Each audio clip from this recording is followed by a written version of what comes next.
Two Queens, Sit Before Me, Episode 6. Hello and welcome to episode number 6 of Two Queens Sit Before Me. As you can see, I am by myself today. There's only one queen that sits before you, as Graham was unfortunately unable to make this filming. We try and get the episodes out each week, and our studio right now is based in Woking, Surrey, which is where I live, which is a little bit of a distance away, so we always try and get together when we can. But if you're missing a taste of Graham, here's a lovely picture of him. We all miss you, Graham. And you can also follow him on his Instagram at the Jihan Man. He's just been in a music video that was released this week as well, so go and check him out and show him some love. But we're going to talk about episode 6 of RuPaul's Drag Race UK, and we're going to start with the mini challenge, which was with the BBC.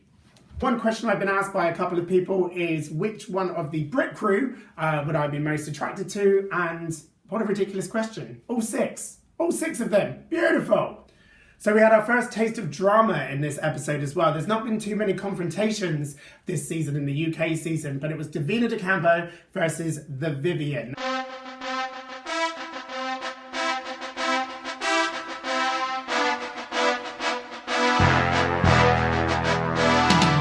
I completely understand both points of view. Davina has more of a signature look before she came into the show with the red wig and the silver dress. But also Davina, I'm really glad she stood up for herself, because the challenge that it called for, it wasn't so much about the looks, it was about the choreography, it was about the dancing, it was about the singing, it was all of those skills that Davina possesses and has a lot of experience in. So she would have been very valuable. So I completely understood why Davina stood up for herself.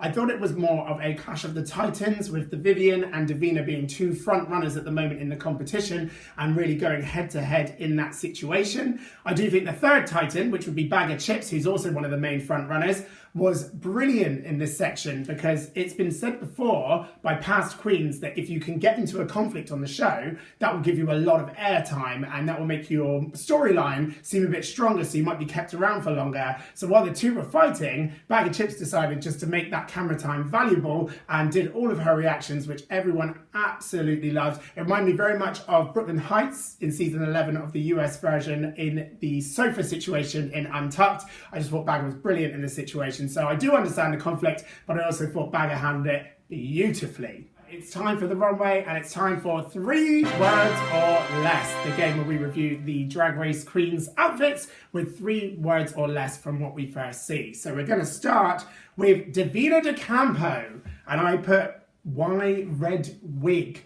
I put this because obviously in that episode then she'd had the confrontation with Vivienne, who'd mentioned the red wig. She's worn the red wig a couple of times so far, so I probably would have put anything else other than a red wig with that look. So I thought that was quite interesting that even though she was confronted on it, she didn't change the wig. Even though she has had some different looks and some great looks on the runway, I possibly would have changed the red wig for this specific look.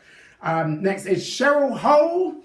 I put slutty jacket potato. I loved the outfit. I thought it was actually really good. And like the judges said, it was a bit unfinished. It could have been a bit more. But yeah, it definitely gave me that sort of foil vibe. But I did think it was very cool. And it was very girl group as well, which is her aesthetic. So that was great. Bag of Chips. I put hooker duck. She did look like a hooker duck. A nice hooker duck, a glamorous hooker duck. The wig itself was giving me some sort of like Aunt Barbara at a family event sort of hair from that wig. But yeah, she looked like a giant hooker duck, which I don't know if that's a good thing or not. Completely up to you. Then we've got the Vivienne.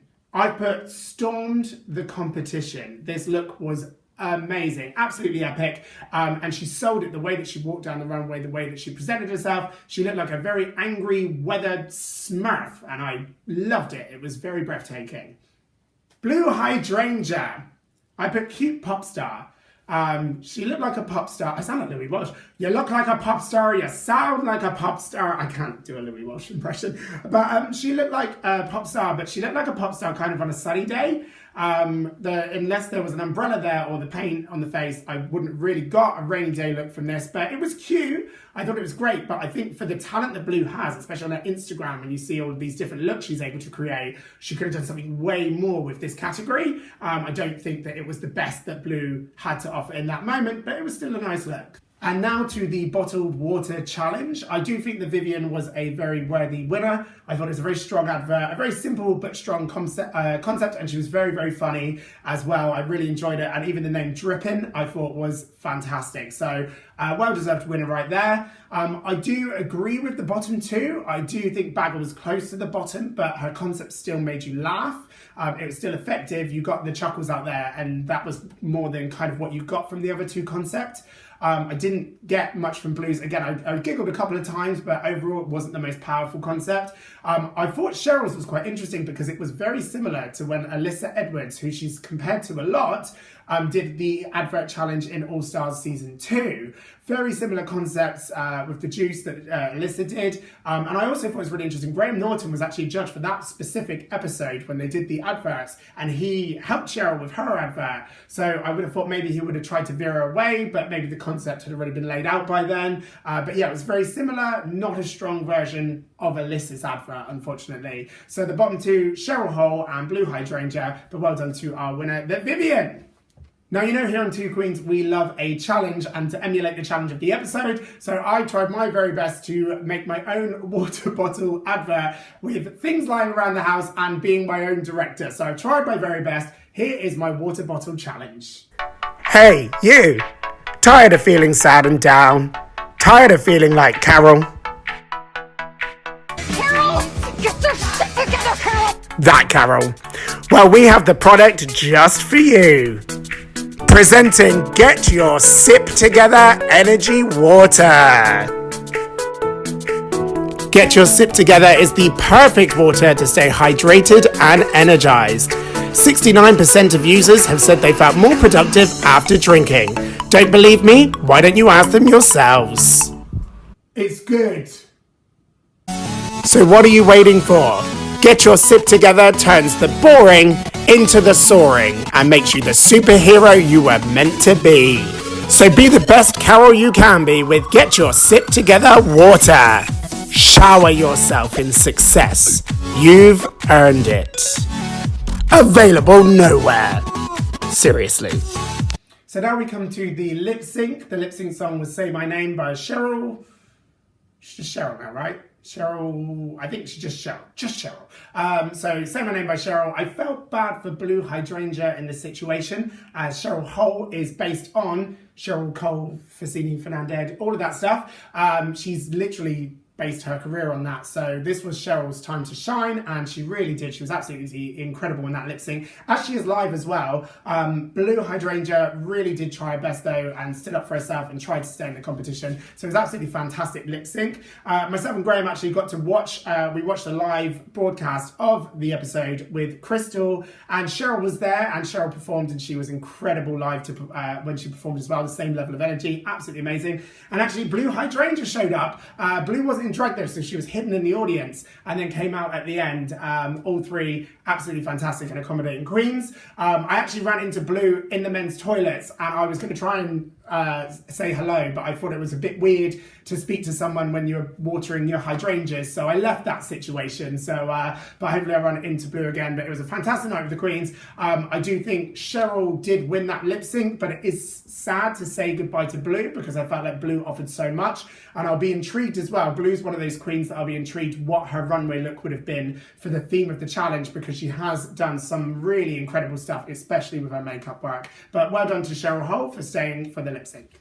So last thoughts. First of all, favourite moment of the episode for me, I love that Blue got that last shot, and it was very, very funny, where Cheryl Hole said, "I'll see you in Belfast," and she literally just went, "If we book you." And that was the last thing that Blue did. It was absolutely amazing, because Blue's kind of known for those little shady comments. It was very well timed, and also as well, in that moment she's been eliminated, with much been a very difficult moment, she was still able to make people laugh, which I think is a true entertainer right there. So, favourite queen to win the competition, I actually do think it's out of the three titans, Davina De Campo, the Vivienne, and Bag of Chips. That's not me trying to get out of answering the question easily, it's just the fact that they all are the three front runners. They've all had their flaws as well in the competition. Vivienne's overconfidence, Davina in this episode was portrayed to be a bit overconfident as well, and then Bagger had the underconfidence moment, which when she said that she didn't know the lip sync and she kind of tapped out and gave up, which no one likes to see that moment. But again, it's a pressure cooker. It is a competition and it's tough on all of them. So all of these moments will happen, but I think all three are absolutely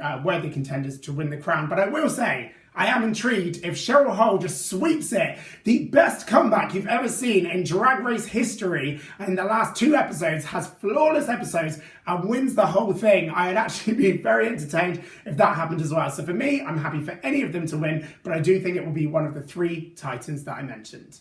So that's it for another episode of 2 Queens Sit Before Me. Remember, you can follow us on our Instagram at 2 Queens Sit Before Me. And remember, on YouTube, please make sure you like, comment. We love hearing any feedback that you may have for us. And also subscribe and share with your friends. Get the word out about 2 Queens Sit Before Me. But to leave you on a note that Crystal wrote for you all. You're a bunch of ugly, talentless, horrible little witches. I'm gonna miss you.